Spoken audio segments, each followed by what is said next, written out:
Dnešné rozhovory o duši vznikajú pri príležitosti Svetového dňa duševného zdravia a práve duševnému zdraviu ženy po pôrode sa venujú Vidu mamky, alebo teda neziskový projekt Vysmiatá duša mamky, pretože žena, keď sa stane matkou, tak zrazu, a to určite mnohé mi dáte za pravdu, to je výbuch pocitov cez absolútnu radosť, až po to, že OK, a čo ja vlastne mám teraz robiť? A čo sa to so mnou deje? Cez strach a mnohé ďalšie emócie a vtedy je naozaj veľmi dobré, keď je tu niekto, kto nás týmto všetkým prevedie a povie, že aj to je v poriadku. A dovolí nám sa možno aj hnevať, aj sa tak trošku báť a možno aj smútiť a zároveň odpustiť. Pretože, a to si až teraz asi uvedomujem, že proces odpustenia je tiež v tom materstve jeden veľmi dôležitý a oslobodzujúci proces. A ja som veľmi rada, že presne o tomto procese sa budeme rozprávať s Luciou Záhorcovou, ktorá je odborník na slovo vzaty, pretože si napísala okrem iného knihu Ako odpustiť a neodpustiteľné a ešte si aj mama. Ahoj, vitaj. Ahoj, ďakujem. A skôr, než sa pustíme do témy odpustenia v materstve, moja otázka hneď na úvod je: prečo odpustenie? Kedy v tebe vznikla taká myšlienka, že chcem o tomto písať a tomuto sa venovať? Tak tá téma odpustenia mi je taká veľmi blízka, osobne veľmi blízka profesne. Už sa jej tak dlhodobo venujem, jednak vo výskume, jednak v praxi, sprevádzam ľudí procesom odpúšťania, procesom smútenia. A dlho sa mi tak ukazovalo, že naozaj akoby tak opakovanie, že to odpúšťanie je veľmi také zmysluplné, že má pre nás veľký zmysel. Jednak to potvrdzujú tie výsledky výskumov, že naozaj má pre nás benefity, pre naše psychické zdravie, pre naše fyzické zdravie, pre naše vzťahy, pre našu sebahodnotu.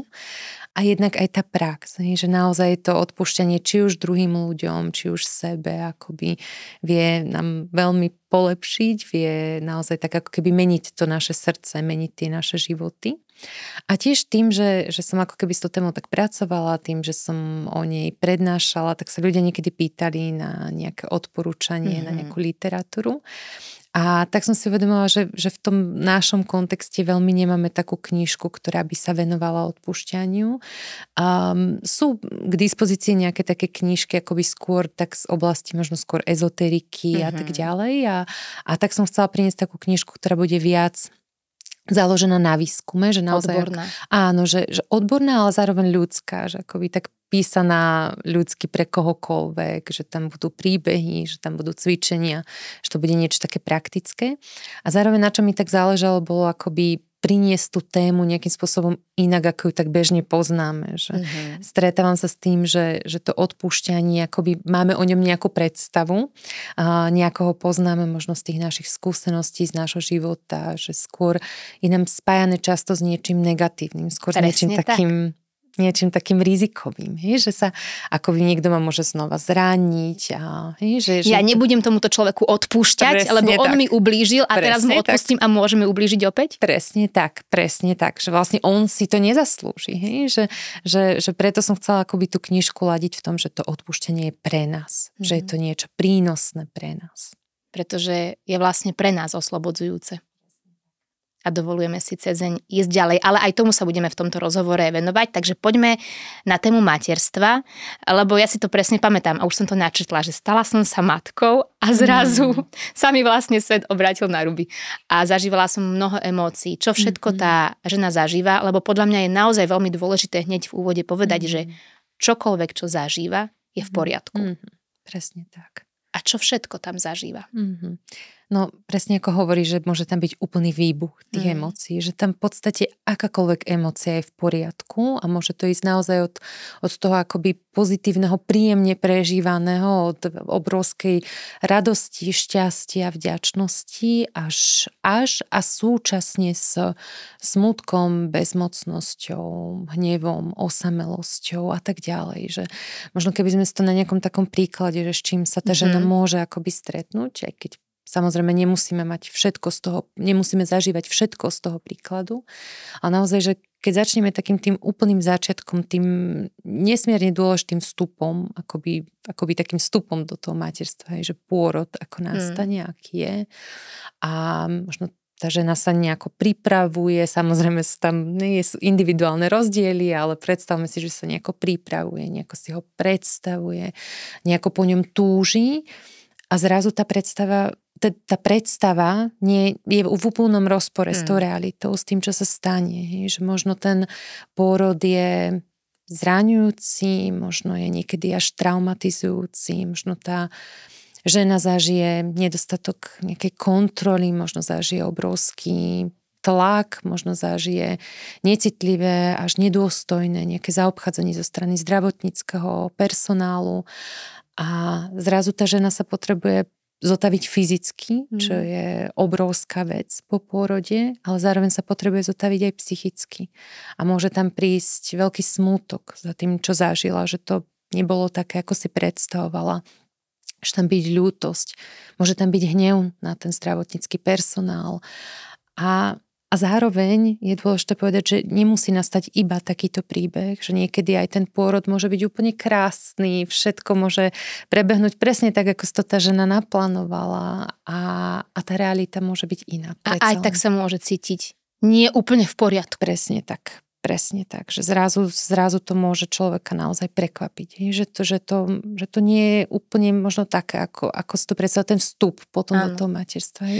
Hej. Lebo vieš, a ja som presne čítala, ešte ja som aj chodila na kurzy a tak a všade sa hovorilo, môže vás stretnúť niečo, nejaké blues, nejaká slivota, popôrodná depresia, ale že sa to tak akože povedalo a ja som si tak povedala, dobre, však mňa sa to netýka presne a tak a odrazu nešlo všetko úplne podľa plánu, ale nebolo to najhoršie. Narodilo sa mi zdravé dievčatko, ale aj tak, kde si človek začínal cítiť takú slivotu. A potom si začneš aj hľadať, ale všade som videla depresia, tak toto nie som ja. Áno. A že som sa ani tak nevedela stotožniť, ale vlastne tá farba a to všetko, čo žena môže cítiť, je naozaj veľmi široké.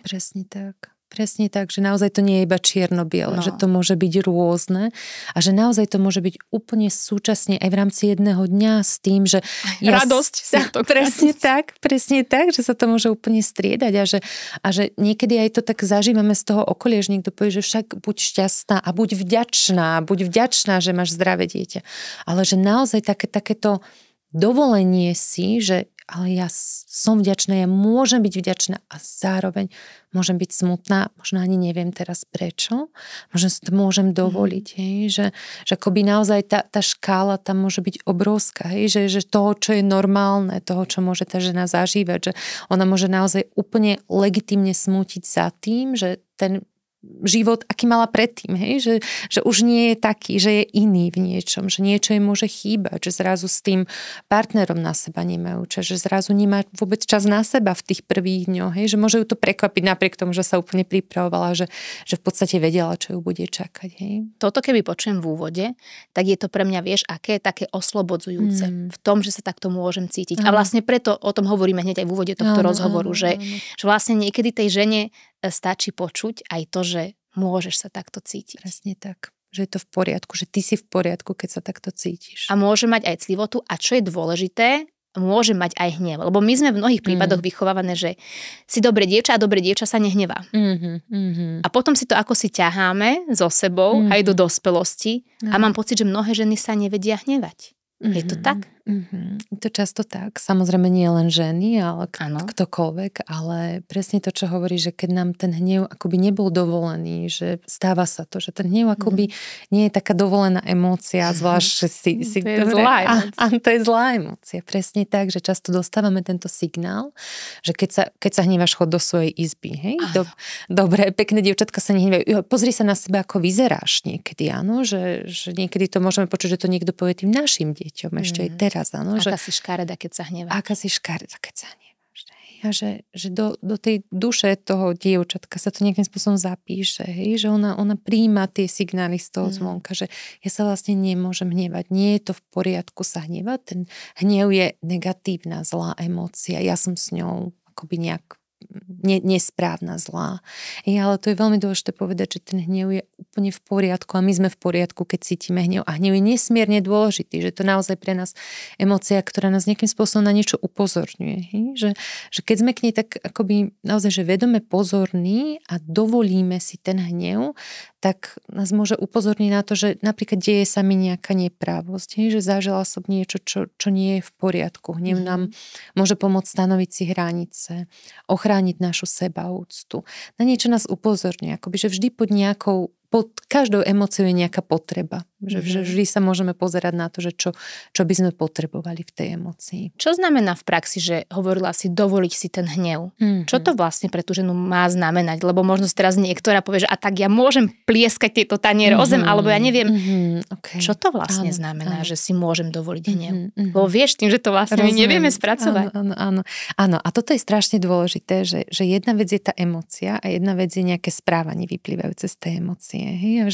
Že akoby tá emócia je vždy v poriadku. To správanie má rôzne škály a nemusí byť vždy v poriadku. To, ako reagujeme na základe svojho hnevu, vieme si tam množstvo vecí predstaviť, že čo, až do akých extrémov to môže ísť, keby sme naozaj že reagovali na základe emócie vždy. Ale to dovolenie si je ako keby také vedomé zastavenie sa, že zastavím sa teraz v tej chvíli, že uvedomujem si, že niečo sa so mnou deje. Možno aj keby sme išli do takej úrovne svojho tela, že teraz rozprávam, ty mi niečo povieš, so mnou to nejako pohne. No a čo mám so sebou robiť, aby som nehodila tanier o zem? A ja cítim, že tuto sa mi rozbuší srdce, alebo že cítim nejaký tlak a tak ďalej. A že skúsim s tým nejakým spôsobom tak akoby zostať, že skúsim si to všimnúť, že tuto sa so mnou niečo deje a môžem si to predýchať, to je akoby jeden z takých spôsobov regulácie, taký ten, ktorý je nám najbližší, najviac dostupný, že môžeme používať dlhé nádychy, ešte dlhšie výdychy. Akoby si predstavujem, že ten môj dých ide tam, do toho miesta, kde mám ten hnev. Presne tak. Niekedy nám aj pomáha to, že si ako keby položíme jednu ruku na hrudník, druhú ruku na bruchu, že sa ako keby tak o seba postaráme. Že niekedy je to niečo, čo pre nás akoby nám blízki ľudia robili, že sa nás nejako dotknú, že nás pohľadia a že my to môžeme akoby urobiť pre seba. A nadýchujem sa a vydychujem akoby do toho miesta. Že to môže byť takým tým spôsobom regulácie. A zároveň naozaj to môže byť s takouto otázkou, že čo by ten môj hnev potreboval. Akoby. Že keby mohol ten môj hnev rozprávať, čo by teraz povedal. Niekedy je to také úplne jednoduché, že stop. Že je tam nejaká hranica. Že ten hnev ma môže upozorniť na to, že ja tebe dám nejakú hranicu. Že toto, keď mi hovoríš, tak sa v tom cítim zle a potrebujem toto a toto, aby si na mňa hovorila takto a takto napríklad. A v tom je nesmierne dôležitá sila toho hnevu, že vlastne viem to použiť na svoju ako keby takúto ochranu. Že v konečnom dôsledku ten hnev je našim priateľom do veľkej miery. Áno. Keď mu načúvame a keď s ním vieme pracovať, keď ho vieme zregulovať. A presne sme v podstate načetli už aj túto tému, že ten hnev sa vyskytuje a teraz ho môžem mať v tom materstve na široké spektrum toho, napríklad aj na seba, že mám pocit, že nie som dosť dobrá. Určite. A ešte mi k tomu také napadá, že veľmi dôležité je to, že jedna vec je ako keby ten hnev. Že ono sa niekedy aj ten hnev tak akoby zobrazuje, že máme ľadovec a máme ten vrchol toho ľadovca, ktorý ako keby vidíme nad vodou a tá väčšina toho ľadovca je akoby pod vodou. A že ten hnev je niekedy taká emócia, ktorá je nám taká akoby jednoduchšie dostupná, by som povedala, že je menej zraniteľná. Že v tom, že nás aj ochraňuje, v tom, že vieme ju nejakým spôsobom použiť, ale pod tým hnevom môže byť množstvo rôznych iných emócií. Môže tam byť smútok, môže tam byť bezmocnosť, môže tam byť hanba, môže tam byť aj nejaké naše vyčerpanie, ktoré je pod tým, že zrazu zareagujem tým hnevom. A že často, keď my si ten hnev vlastne dovolíme, zostávame s ním, naozaj si ho tak vedome prežijeme, tak sa nám pod ním začne niečo odkrývať. A veľmi často je to smútok napríklad. Že pod tým hnevom, aj tým hnevom na seba môže byť vlastne smútok, že niektoré veci napríklad nedopadli tak, ako som chcela. Že sa mi niečo nepodarilo, že tá realita je vlastne iná. Že niekedy sa aj tak povie, že sedíme s tým hnevom tak dlho, dokým zistíme, že bol vlastne smútok. Že vlastne ten hnev je vo veľa prípadoch akoby sekundárnou emóciou. Že tou primárnou emóciou je napríklad ten smútok, ktorý potrebuje byť odsmútený, chce byť odsmútený.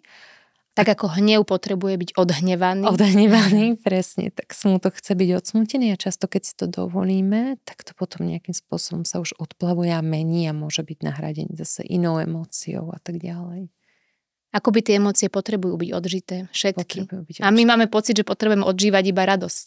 Presne tak. A mali by sme. Hej, že často lebo tak je to správne. Lebo tak je to správne, hej, že často máme na seba taký ten tlak a zvlášť naozaj v tom materstve, že lebo však máme ten najväčší dar. Zdravé áno, že dieťa, máme zdravé dieťa. Akože... Áno, hej, že keď teda pracujeme s tou verziou, samozrejme sú rôzne verzie. Určite áno. Ale že často je tam ten tlak, že mali by sme byť vďačné, mali by sme byť šťastné, ale že naozaj v poriadku mať celé spektrum tých emócií. Často sa žena stretáva okrem toho, že teda sama so sebou nejakým spôsobom zápolí a spracováva, dajme tomu, hnev a smútok, aj s tým okolím. A s radami okolia nevyžiadanými. To je asi na materstve jedna z najčastejších tém, kedy každý má potrebu radiť, každý má potrebu sa vyjadriť. Ako reagovať? Čo robiť s týmto? Lebo to je opäť taká situácia, ktorá vlastne tú ženu môže zdeptať a je náročné jej čeliť. Akoby, ja by som možno sa vrátila k tomu, že nejakým spôsobom si akoby dovolíme s tým byť. Hej? Že dovolíme si zostať s tou emóciou. Čo to vo mne vyvoláva? Že zase je to pre mňa nejaký signál, nejaká správa. Hej? Že keď mne niekto iný niečo povie a že so mnou to nejako pohne. Že zase keď si dovolím byť pozorná k sebe, k tomu svojmu prežívaniu, k tomu svojmu telu, tak teraz cítim tam nejaký hnev alebo čo cítim? Cítim nejakú hanbu, keď mi ty toto hovoríš, upozorníš na niečo, že by som mala niečo robiť inak a tak to by to bolo lepšie a tak ďalej. Že vlastne v prvom rade si akoby dovolím prežívať to, čo prežívam a som k tomu láskavá. Že akoby som k tomu láskavá v tom, že čo teraz potrebujem vlastne. Vieš, čo si ja niekedy predstavujem, keď prežívam ťažké emócie, že som zároveň sama sebe najlepšou priateľkou, respektíve ako by som reagovala, keby mi toto hovorí moja blízka priateľka. Presne tak. A to je úplne krásne, je to možno taká úplne praktická rada, ktorú môžeme využívať, že ako, čo by sme napríklad povedali tej svojej nejakej veľmi blízkej osobe, ako by sme na ňu zareagovali, keď toto cíti, čo dovolili by sme jej prežívať tie emócie, alebo by sme jej povedali, že to má popierať, že má zabudnúť, že sa musí cítiť lepšie. Hej? Že pravdepodobne by sme s ňou boli, by sme s ňou sedeli a podali by sme jej pomocnú ruku, možno by sme ju objali a možno by sme s ňou iba sedeli v tichu. A niekedy nič viac v podstate v tej chvíli nepotrebujeme. Že často to, čo potrebujeme v tej ťažkej chvíli, je taký ten empatický svedok. A to je vlastne dôležitá informácia aj pre ľudí okolo tej ženy. Presne. Že vlastne tá žena v tom momente, keď sa cíti ťažko, ani nepotrebuje teraz rady. Presne, a nepotrebuje počuť a bude aj lepšie. Presne. Akože ako mi má pomôcť, keď sa cítim zle, že neboj sa, cíti sa dobre. Alebo pozor, bude aj horšie. Alebo bude aj horšie. Bude aj horšie. Čiže môžeme sa rozmeniť na drobné. Teraz sme si povedali, že ako sa ja mám správať k sebe, ale ak máme trebárs vo svojom okolí nejakú takúto ženu, ktorá prežíva niečo takéto, ako k nej pristúpiť?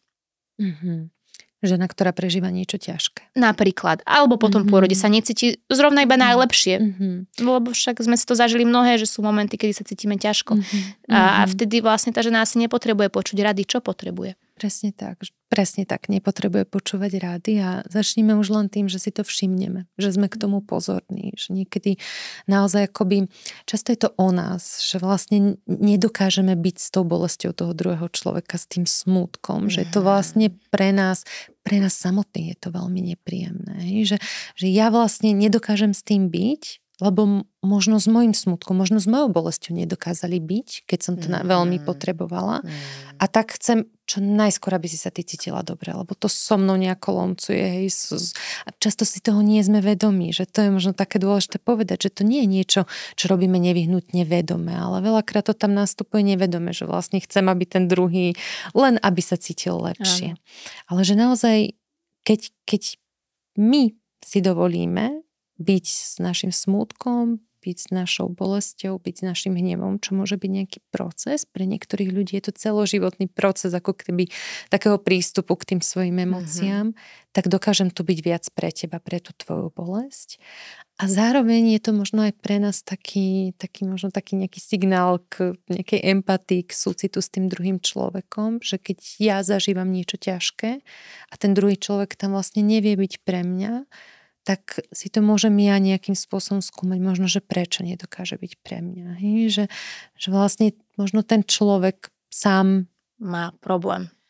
S týmto prežívaním. Sama problém napríklad s tou emóciou, presne tak. Že často to vidíme aj naozaj v takých tých, že v internetových diskusiách, že ľudia niečo riešia, matky niečo riešia a píše tam, nechcem to teraz vôbec generalizovať, ale že napíše niekto napríklad zo staršej generácie, že a toto sme my vôbec neriešili. Hej, toto sme my vôbec neprežívali a tie dnešné mamy sú príliš precitlivé. Ne? A teraz môžeme ísť naozaj, že čo je pod tým, hej, pod tou reakciou a že tam môže byť to, že možno mne nebola poskytnutá tá pomocná ruka. Možno, že ja som si nemohla dovoliť, že možno tie naše mamy alebo naše staré mamy by prežívali veci úplne podobne a možno ich aj niekde prežívali, ale nebol tam priestor, nebol tam čas, museli pracovať a tak ďalej. A zrazu to môže byť v niečom ako keby také citlivé, v niečom aj také zraňujúce, že vlastne ty môžeš.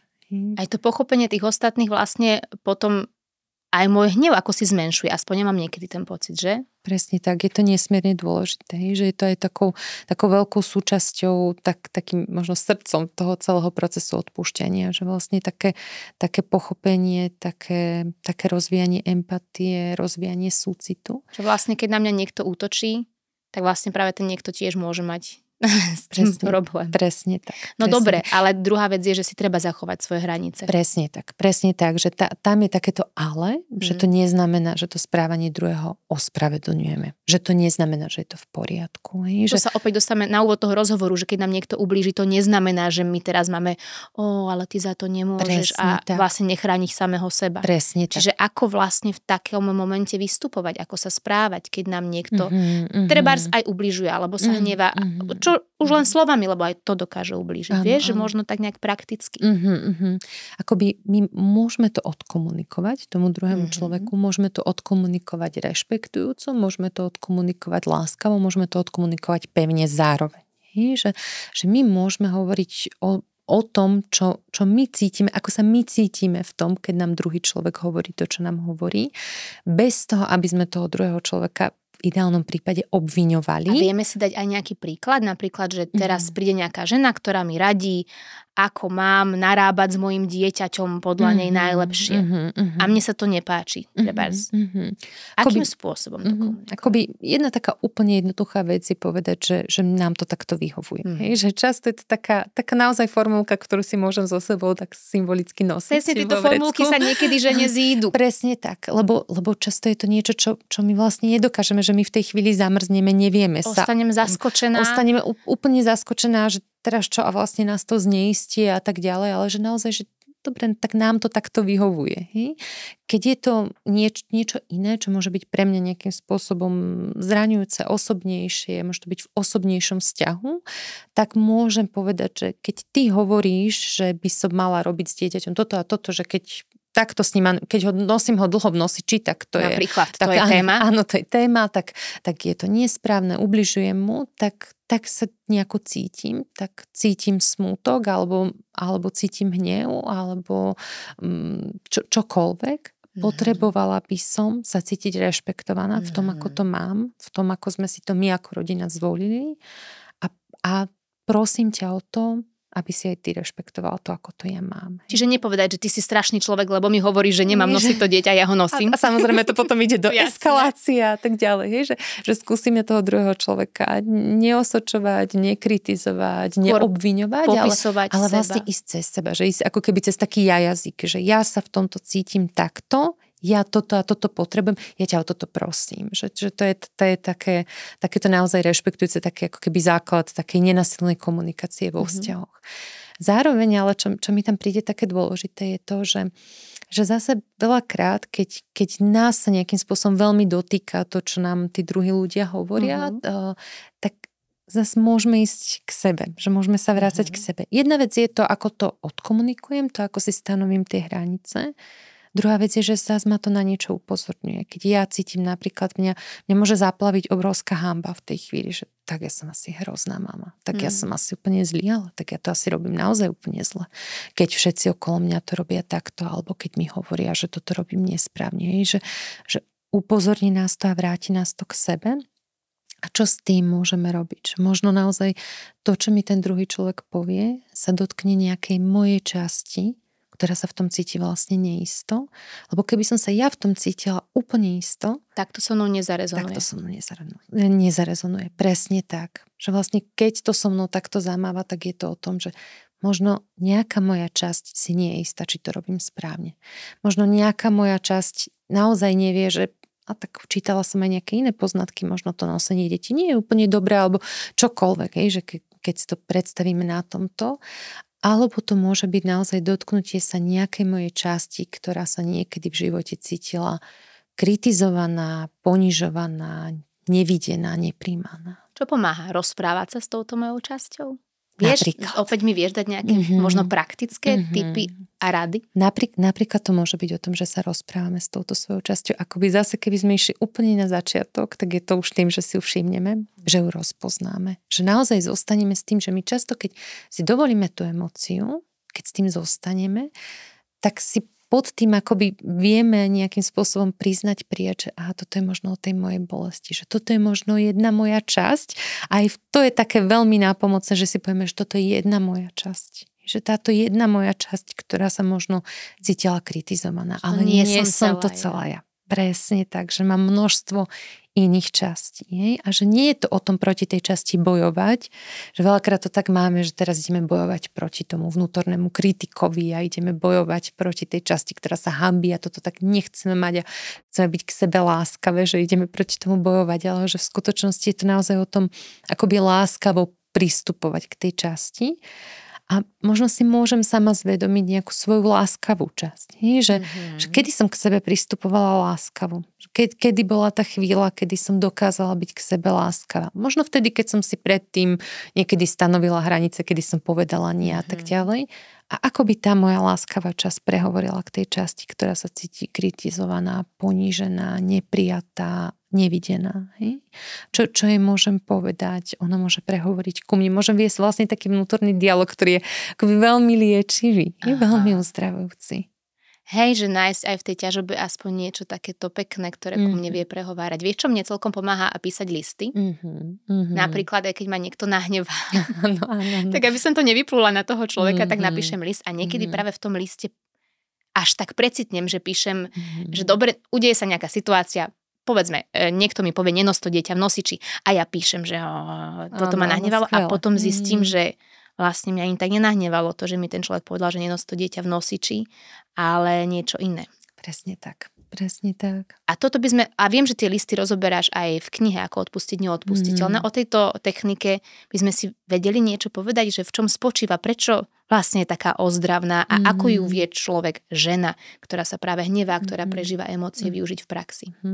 Ako v prvom rade je úžasné, že ti to funguje, že je skvelé, že máš takúto techniku.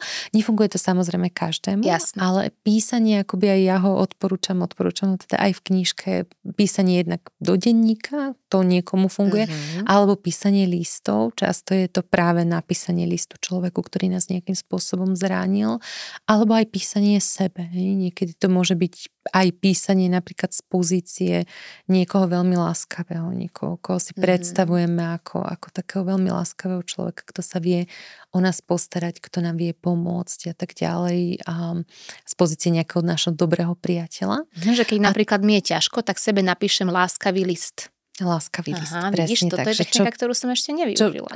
Čo by mi čo by mi vlastne ten človek povedal. Môžeme si to aj tak predstaviť, že aký by mal tón hlasu, ako by na nás hovoril, možno, že by tam iba bol. Niekomu funguje napríklad predstavivo, že si to vie naozaj tak predstaviť, niekto si to napíše. A možno, aby som zodpovedal tú tvoju otázku, že to písanie, akoby ono nás v niečom rozvíja také naše sebapoznanie, že presne to, čo si povedala, že vlastne píšem o tom, že ma ten druhý človek nahneval a vlastne zistím, že je to o niečom inom. Moja mama, ktorá ma poslala do detskej, že nech sa vyhnevám práve tam. Napríklad, hej? A môže to tak presne byť, áno, že ono znie to tak zjednodušene, ale presne to tak môže byť, že naozaj to môže ísť niekde úplne hlboko, do nejakej našej zranenej časti, ktorá sa v tej chvíli ozve, keď mi ten druhý človek povie toto a toto, do nejakej našej neistej časti, ktorá sa ozve, do toho, čo sme zažívali počas detstva, dospievania. Veľakrát to presne tak to je.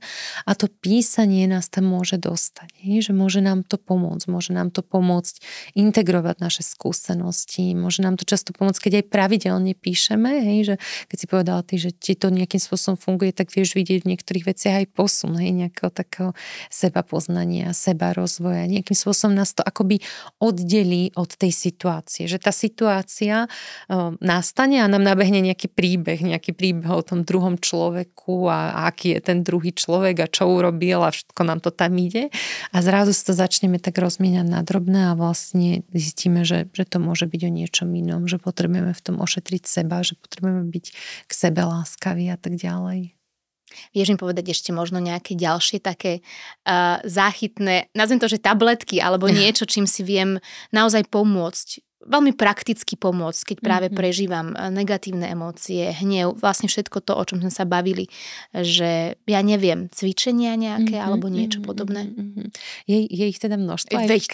Veď toto. Áno. Tak také, čo ti teraz napadnú? Tak také, čo mi teraz napadnú, akoby možno také veľmi praktické do života je taká akoby jednoduchá technika verbalizácie našich emócií. A to je vlastne hovoriť o našich emóciách akoby veľmi zjednodušene. My často vo vnútri máme nejaký taký svoj monológ, že si poviem, akoby prežívame nejaký smútok, ale že naozaj to povieme, že hovoríme o tých našich emóciách, alebo to napíšeme, alebo máme rôzne kreatívne spôsoby, že to nakreslíme, alebo čokoľvek. Čiže ako keby dostať zo seba tie emócie dostaneme tú emóciu von.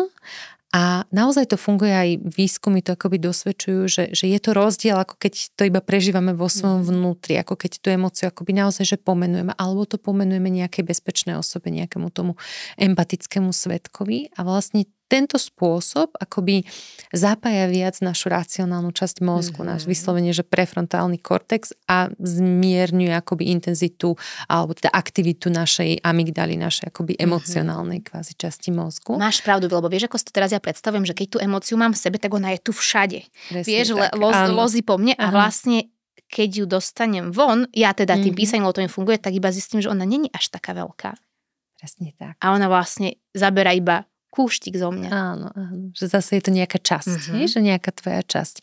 Zároveň aj čo veľmi pomáha je, že si nepoviem v tej chvíli, že som strašne nahnevaná, lebo to je nejaké, že som.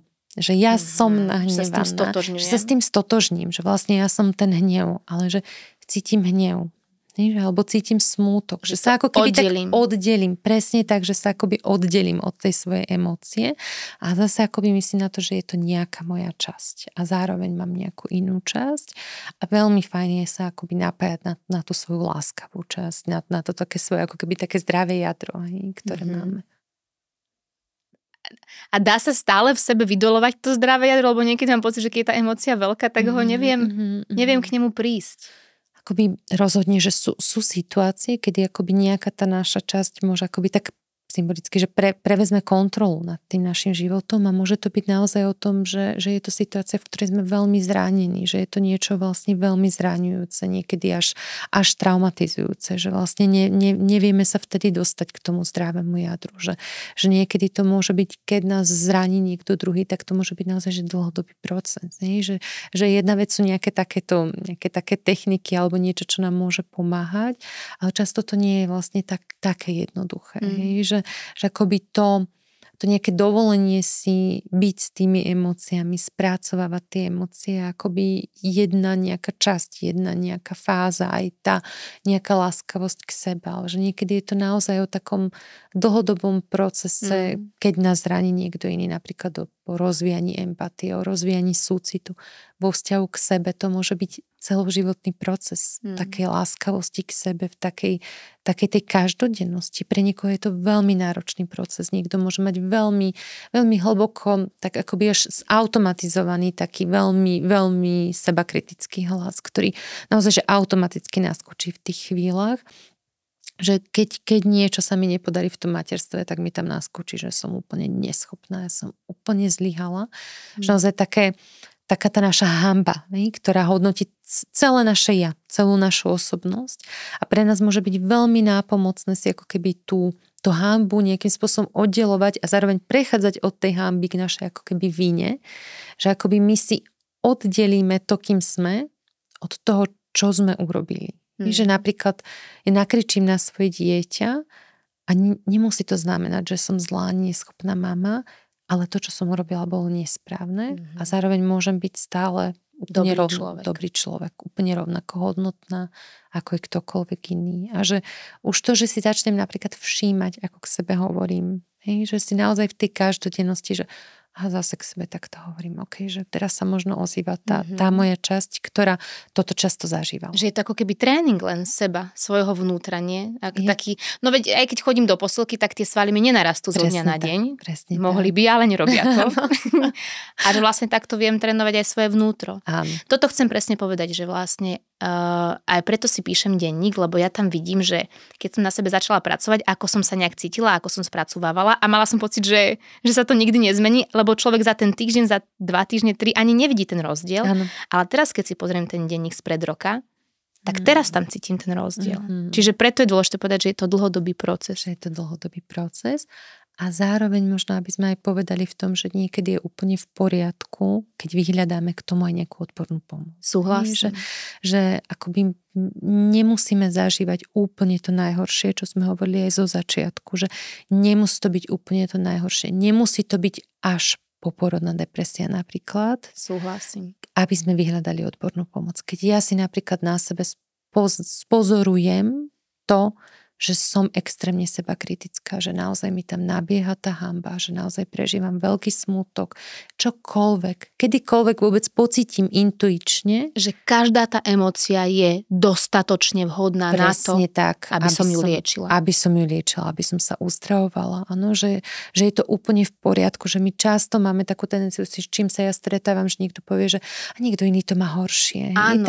A ja som není dostatočne ešte na tom zle, aby som navštívila psychológa. Zle, presne tak, ale že vlastne je to úplne normálne, že my psychológovia chodíme ku psychológom a je to úplne úžasná vec, ano, že neviem si to predstaviť bez toho, že naozaj nás vie niekto, ten empatický svedok, že tam naozaj máme, keď zvlášť keď zažijeme takéto naozaj súznenie s tým psychológom, že naozaj to niekto, kto nám sadne, že je tam ten empatický svedok, ktorý je tu pre mňa, ktorý ma príjma bezpodmienečne, ktorý ma nesúdi, ktorý ma vypočuje, ktorý na to nejakým spôsobom inak názera, ktorý ma nápojí, pomáha mi vlastne na tej ceste. Toho môjho uzdravovania. Kedy zistím, že trebárs toto je už uzdravené v mojom živote, alebo že už som odpustila toto v mojom živote? Ako to zistím? Môže to byť viacero takých indikátorov. Akoby to prvé je, že sa zmení možno niečo v tom mojom prežívaní. Že si naozaj napríklad vo vzťahu k druhému človeku, že zrazu už tomu druhému človeku napríklad neprajem nič zlé. Alebo niekedy dokonca, že mu prajem niečo dobré. Akože to už vie byť taká naozaj, že akoby vysoký level v tom odpúštení, keby sme to tak pomenovali. Že môže to mať rôzne podoby. Môže to byť o tom, že mne sa to vlastne premieňa. Že mne sa to premieňa z toho hnevu, z tej nevraživosti, z toho, že som neustále na to myslela, z toho, že sa mi to dostávalo do snov, z toho, že som na to myslela, keď som sa chcela venovať práci a tak ďalej. Že zrazu akoby dokážem viac byť v súčasnej chvíli, viac byť v prítomnosti. A to rovnako aj pri odpustení sebe. Že už to nie je o tom, že sa týram tým, čo som včera urobila v tom materstve a prehrávam si to potom a vlastne akoby v niečom neviem byť ani lepšou mamou, lebo sa vlastne neustále v tom týram. Že toto, že prečo je vlastne aj v materstve to odpustenie dôležité.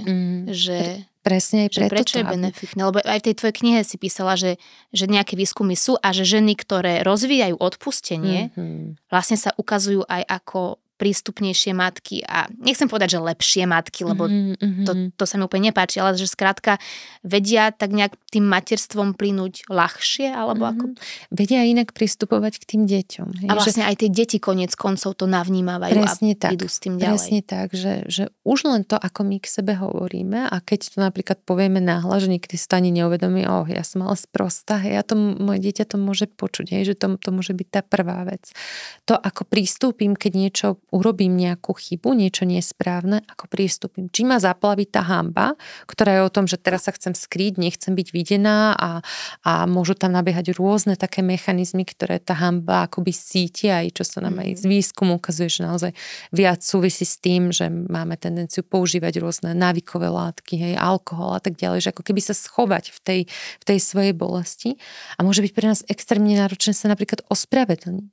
A že keď ja som vlastne súcitnejšia, láskavejšia k sebe, keď si to viem oddeliť, že jedna vec je to, ako som sa zachovala, ale druhá vec je to, akú ja mám hodnotu a že mám stále hodnotu ako človek, mám stále hodnotu ako matka, tak viem aj inak pristúpiť k tomu dieťaťu. A tam už je to o tom, že áno, jedna vec je, čo sme urobili, druhá vec je, čo urobíme potom. A že viem prísť k tomu dieťaťu, viem si to priznať, viem to nehádzať tú vinu na to dieťa, viem tam nehovoriť, ale... Áno, presne, že viem si to priznať, ale nie tak, že ja som sa nahnevala, lebo ty si. Lebo ty si, áno, presne tak, že vieme byť potom láskavejšie k tým deťom. Musí byť na záver každého odpustenia zmierenie s tým daným človekom, na ktorého sa hnevá? Vôbec nie. Lebo to je taký mýtus. To je obrovský mýtus a je to často to, prečo ľudia vlastne nechcú často odpúšťať, lebo si pod tým predstavia, že to znamená, že sa s tým druhým človekom zmierim, že budeme znova priatelia. Že to... Donútená podať ruku tomu doktorovi, ktorý nebol na mňa príjemný počas toho pôrodu. Presne tak. A že vôbec nemusím. Že vôbec nemusím a dokonca niekedy by to ani nebolo dobre. Nebolo by to dobre pre nás. Niekedy si to ten druhý človek ani neuvedomuje, ako nám ublíži. Mohlo by nás to ešte viac zraniť. Môžu to byť často vzťahy, ktoré sú pre nás veľmi zraňujúce, ktoré sú pre nás veľmi bolestivé, kedy by to zmierenie naozaj viedlo k tomu, že možno naozaj by sme boli vystavovaní ďalšiemu zraňovaniu. To je to, prečo my môžeme mať taký ten negatívny pohľad na odpustenie, lebo sme možno toto videli. Možno sme to videli v našej rodine, že sa opakovane odpúšťalo, ale odpúšťalo sa bez hraníc. Tak. Ale že naozaj to odpúšťanie je náš vnútorný proces, o našej vnútornej práci, ako si hovorila, taký ten tréning. Tak. A o tom, ako sa my v konečnom dôsledku budeme na konci cítiť. Presne, že to vlastne to má byť oslobodenie. Môže to byť aj pre toho daného človeka, čo nám ublížil, ale vlastne v prvom rade pre mňa. V prvom rade pre nás, presne tak. Je niečo v materstve, čo by si, ani nie, že urobila inak, ale čo by si povedala ako čerstvej matke? Možno viac vecí. Možno v prvom rade tak dôverovať svojej intuícii. Naozaj sa tak nápájať na to, ako to mám a že je to v poriadku tak, ako to mám a že to nemusí mať tak, ako to má niekto iný a že to nemusí mať tak, ako to má niekto iný, ani keď mi to niekto hovorí. Že naozaj si tak ako keby vedie tak zastať samú seba pred sebou viac, čo už teraz pri tom druhom dieťati vnímam, že sa mi darí o mnoho viac. Že už tá cesta tiež, ako si ty hovorila, je iná, je naozaj bola naplnená takým tým uzdravovaním a takým súcitným a láskavejším prístupom k sebe, ale že v tých začiatkoch toho prvého materstva naozaj aj vrácať sa k takej sebaláske väčšej, že byť k sebe láskavejšia a zároveň ako keby tak príjmať, že keď je niečo ťažké, tak naozaj tak veriť tomu, že to pominie. Že to takto nebude stále. Lebo uvedomujem si, že som veľakrát, keď boli veci ťažké, tak som to vnímala, že ako teraz je to koniec, aj teraz to takto bude stále. A mnohé máme túto tendenciu, že naozaj tak veriť tomu. Ale tiež som potrebovala tú skúsenosť v niečom. Že to prejde. Presne tak. Že naozaj to teraz už dokážem vnímať inak. Rozumiem. A niečo, s čím sa možno často stretáva, že čo by si chcela povedať tým čerstvým mamám, aby si so sebou odniesli? Byť k sebe láskavé. Že byť k sebe láskavé, byť k sebe súcitné, akoby naozaj sa pozerať aj na samú seba, čo teraz potrebujem v tej chvíli. Že naozaj v takej tej každodennosti, že dovoliť si si vypýtať pomoc, dovoliť si poprosiť o pomoc, dovoliť si prijať pomoc. To je ďalšia vec. Že ktorá sa môže tiež dotýkať mnohých vecí, prečo to pre nás môže byť ťažké prijať pomoc. Ale naozaj, že dovoliť si byť k sebe láskavá. A že nie ste v tom samé, milé ženy. A nie ste v tom samé, milé ženy. Lebo vlastne všetky sme prežili to isté v nejakých iných farbách, presne tak. A často môžeme mať ten pocit, že vlastne sme v tom úplne samé a vidíme na sociálnych sieťach všetko to krásne, ale že je fajn aj možno aj pozdieľať, že mám to teraz takto ťažko a naozaj si možno aj tak vedome vyberať, že komu to pozdieľame.